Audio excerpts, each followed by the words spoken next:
The government is looking to toughen up our bail laws after a number of high-profile crimes were committed while the perpetrator was on bail. The Sensible Sentencing Trust says innocent victims are being failed by laws that are simply too soft. Our reporter Shelley Nahr spent a few days at one of the country's busiest courts to find out who gets bail and why. It's just before 9 a.m. and the Auckland District Court is about to open. Every year, our district courts hear more than 120,000 bail applications. The presumption of innocence is a fundamental concept in New Zealand law, so judges must make carefully balanced decisions on whether defendants should await their day in court behind bars or out free amongst the rest of us.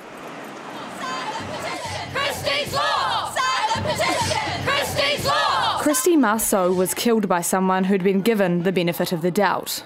He was on bail on charges relating to her kidnap when he stabbed the Auckland teenager to death. Her family say their daughter would be alive today if he'd been refused bail. Her case has renewed calls for tougher bail laws. If this had happened to anyone else, she would be leading the campaign. And now, because she can't speak for herself, we have to speak for her. Under New Zealand law, bail is never automatically denied for any offence. A judge must release a defendant unless there's good reason to hold them in custody. There are three main factors to consider: whether a defendant may try to influence witnesses or evidence, the risk they may fail to reappear in court, and the most serious, whether they may offend while on bail. We met 20-year-old George Ireland outside the court. He didn't want to talk about his criminal history, but admitted he'd had plenty of first-hand experience of our bail laws. Been remanded and I've been given bail, and there's been a couple of times where I have gotten bail and I thought to myself that I was just going to go and reoffend. I knew full well that I was going to reoffend. The prospect of being remanded was just scary for me at the time, but you know, now that you've been through it after a while, like, you get used to it and sort of learn to accept and take responsibility for your actions. These days, he finds it very hard to get bail. How many times have you yourself had to go up for bail? Lost count. I can't remember, eh? And that the majority of time you've got bail or not? Sort of 50-50. Two other people we spoke to were at court that day to support friends and family, but they had been on bail themselves and knew the system and the judges. I think some are hard and some are easy, depending on what you're going up on. If I commit a crime, heinous crimes, yeah, maybe. You know, you shouldn't be allowed out for these bad crimes, if you know what I mean.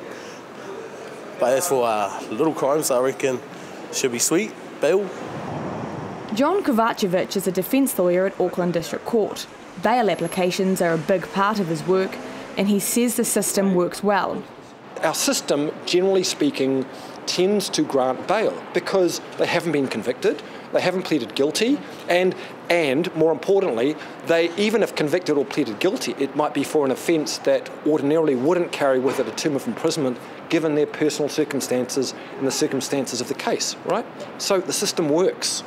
So what about when it seems the system isn't working? Between 2006 to 2010, 23 people were convicted of murder, crimes they committed while free on bail. In that same period, 70,000 offenders committed new crimes after being granted bail. The Sensible Sentencing Trust says the law is failing innocent victims. You've got to understand, you know, the judges rack their own souls that they've made a right decision. You know what I mean? They don't want to make a wrong decision. They don't want someone to reoffend whilst on bail, and they certainly don't want anyone killed because somebody is on bail. You know, murder is usually an instantaneous crime. More often than not, it hasn't that element of premeditation. So sometimes it comes out of the blue and you don't know, right? But, you know, has the system failed them? Well, not really. Tony Boucher is another defence lawyer and president of the Criminal Bar Association.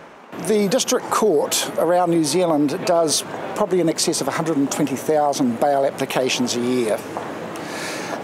They get it right most times.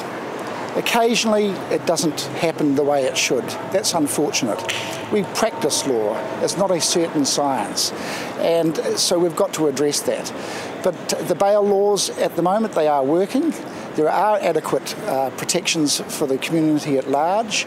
The courts seem to be conscious of protecting the community from recidivist offenders, people who are offending on bail, and so I don't see any reason for change. He says the Christy Marceau case is tragic, but not a reason to change the law. In that case, it was a young man who was under the age of 20, so there was really an obligation under Section 15 for the court to bail him because he didn't fit any of the criteria of previous convictions. But let's contrast that with Liam Ashley, who was under 20 years of age, and he was murdered while in custody. The courts recognise that young people under 20, are vulnerable, extremely vulnerable in prison. What does the New Zealand public want? Do they want our prisons full of young people simply because they want to protect themselves from these young people? That's not justice at all. While it's judges who make the final call, the police decision to either oppose or allow bail has a strong influence on the judge's final ruling. We asked the Police Prosecution Service for their opinion on whether our bail laws are working well. It's clearly a sensitive issue for the police. They took several days to respond to our request and then confirmed that they did not want to take part in an on-camera interview. In a statement, Inspector Mike Johnson said, "It would not be appropriate for police to comment on these matters. Lawyers or perhaps the relevant minister or ministers would be better placed to comment if you have not approached them already." But the Police Prosecution Service was happy to outline the factors it considers when deciding whether or not to oppose bail. Like judges, police look to the Bail Act and oppose bail if they have reasonable grounds to believe the defendant may not appear in court, interfere with witnesses or evidence, or offend while on bail. Tony Boucher says police can also appeal a judge's decision, and this is a key protection in the system. We see that often on both sides. When defence counsel think the court have got it wrong, prosecution think the court have got it wrong, they've got to go upstairs and appeal. The government is currently looking at making some changes in its Bail Amendment Act, which has passed its first reading. In serious cases, the burden of proof would be shifted from the Crown to the defendant seeking bail. The list of serious offences would be broadened, and defendants under 20 would lose their current entitlement to bail if they continue to re-offend. But Tony Boucher says too much of our criminal law is being influenced by politics. He fears even stricter bail laws will challenge that fundamental principle, the presumption of innocence.